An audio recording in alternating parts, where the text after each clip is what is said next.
the lap. Jim Browski must wear a cap just in case the young girl likes to clap. Ain't for the win, but before I begin, I'll initiate the buddy with a slap. Genius. I don't hear nobody out there. Hold it down. Hold it down.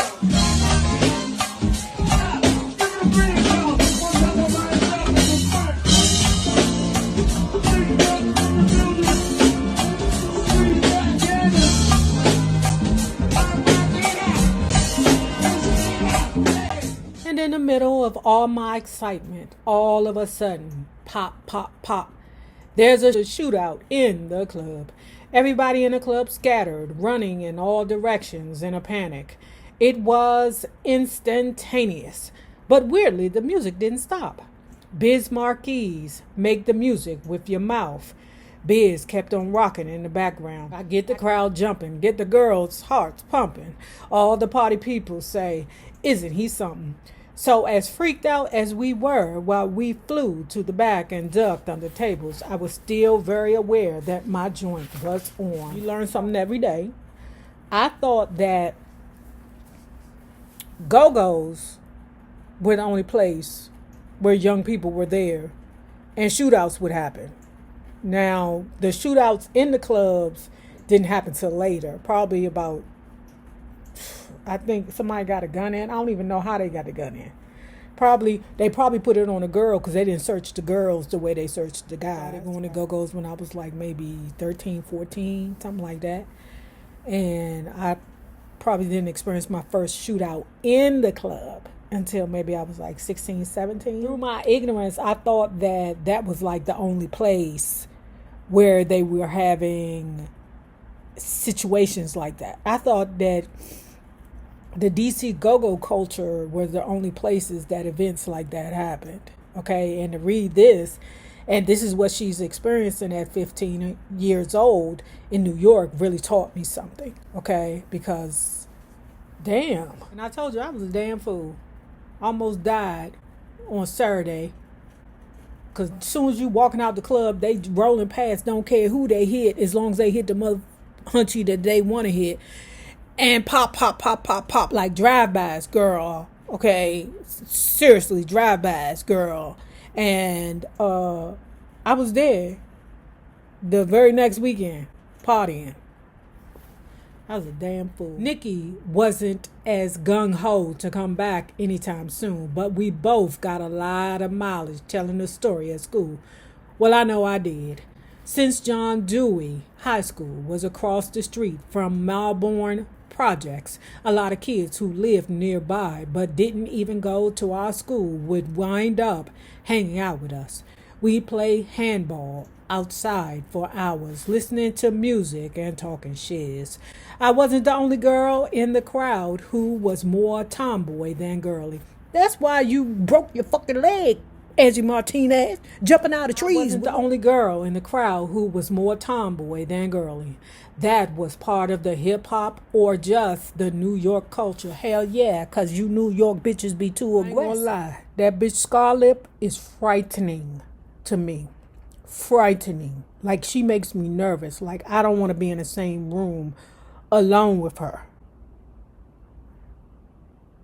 Do y'all be that aggressive when you're in the bed? Do you beat niggas up? Do you beat niggas up when you be in the bed doing the booty to them? That's what I want to know. Y'all so aggressive up there. So aggressive. Like all the women in New York, I don't want no problems from you bitches. But even when y'all, all of y'all sound like, what is that dude named? Tracy Morgan to me. I'm sorry. Some of them women sound just like Tracy Morgan. Why y'all so aggressive?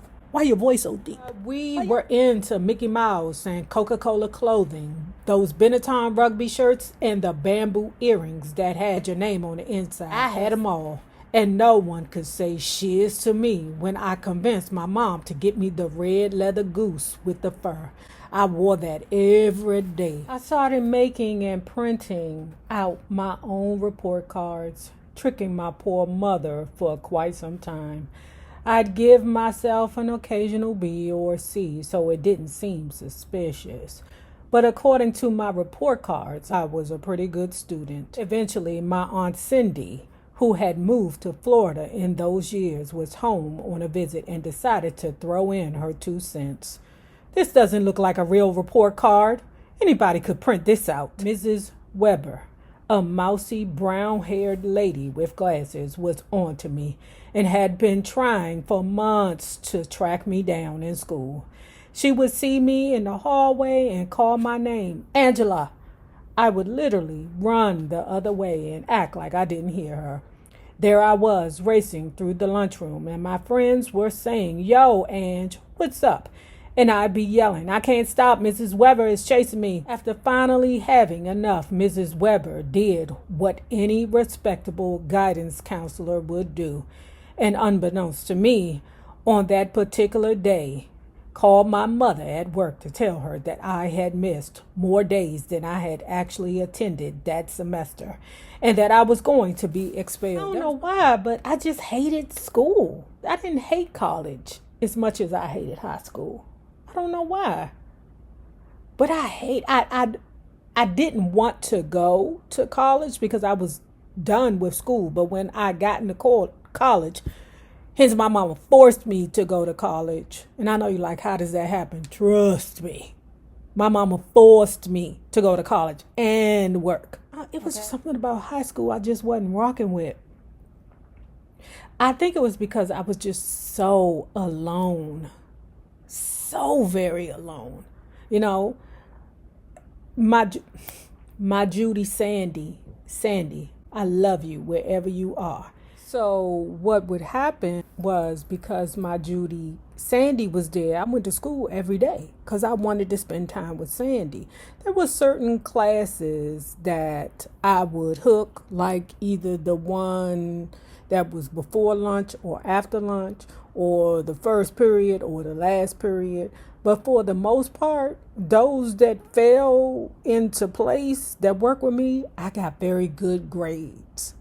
So I enjoyed going to school that year. And then when I got to the 12th grade, they put her out. I don't even know why. All I know was she was like, "Nay, they put me out of school." I was like, what? All is lost.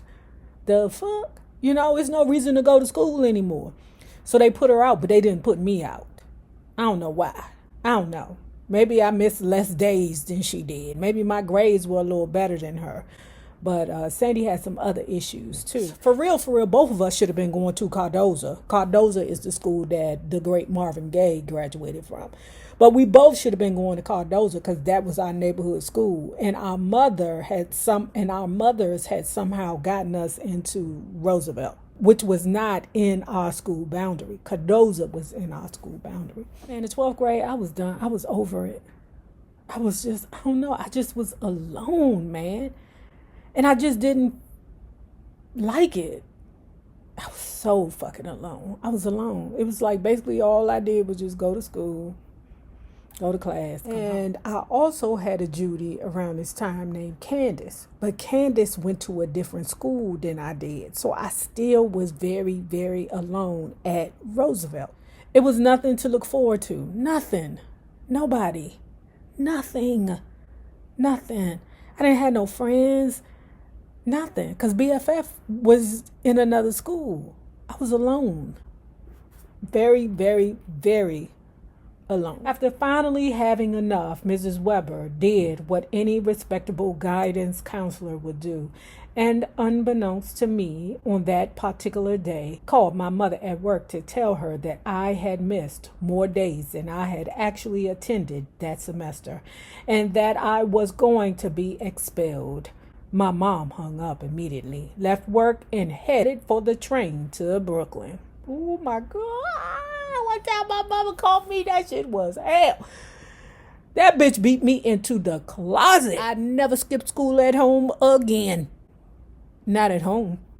I skipped school, but I wasn't at home. At that particular hour in the middle of the school day, no surprise, I'd cut out of school and was at home with friends drinking a 40-ounce bottle of Old English, smoking and watching Beat Street on the VCR. No, that wasn't my ministry. I just wanted to sleep. So there we were, chilling without a care in the world until I heard jangling keys out in the hallway and the sound of the lock unlocking. Everybody stared at the door like, holy shit. And in burst Shirley, and she was pissed. Mom, I said in shock. What else was I going to say? Angela, get everybody out of my house. But mom what, girl? But mom, what? These are my friends. But mom, we sitting around drinking old English and smoking blunts in your house. But mom, I'm 16. I don't want to do it no more. I'm almost 16. I don't have to do it no more. Do not say another word. Everybody out. The next thing I knew, I was on a plane to Florida to live with Aunt Cindy, that troublemaking hoe. I adapted socially. I liked school less and less. Soon I was doing the same shiz as before, lying, missing school, hiding report cards. Everything came to a head about 6 months after my arrival to Florida when at last Shirley Maldonado landed a great job as music director at Power 96 in Miami. We didn't see each other much those first couple of days after Mom arrived because she was busy getting situated at work. And then came the moment of truth when, without advance warning, she walked into Cindy's house to get me just as I was in the bathroom fixing my hair. All of a sudden, the bathroom door flings open, scaring the shiz out of me. Ma! I screamed.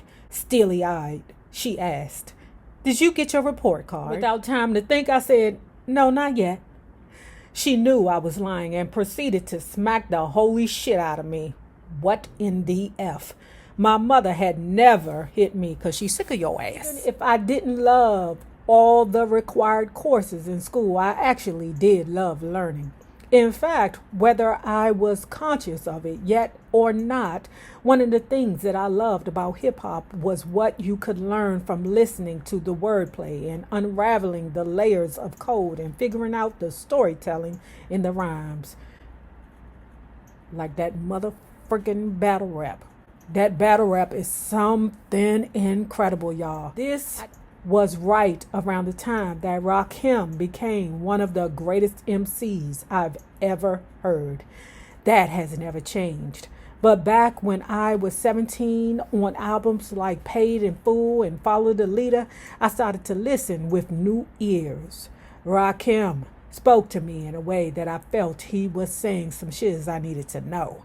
Like he had answers to deep questions, and I felt a different kind of connection. After that, my relationship with hip-hop changed. The first person to open a door for me was my mother, who was able to get me an internship at Power 96 in Miami, where she was settling in as music director. The station played mostly freestyle and dance music. It was an eye-opening experience of things I could learn, things I could do. How does all this work? I was open and eager to find out. While I was getting my act together and finishing up high school, my first job at the station was doing research, cold calling people at home, and quickly introducing myself. Hi, my name is Angie Martinez, and I'm calling from Power 96.